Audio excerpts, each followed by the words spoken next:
কি কি করুণ পরিস্থিতি, অবলা জীবগুলো ভেসে যাচ্ছে।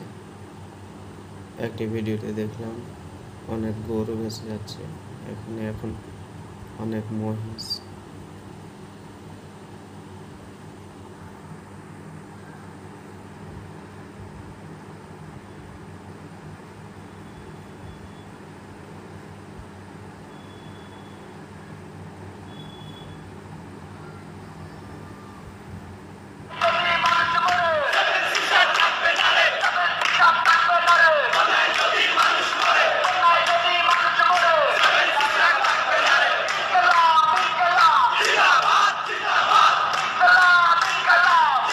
এগুলা অনেক বেশি দরকার।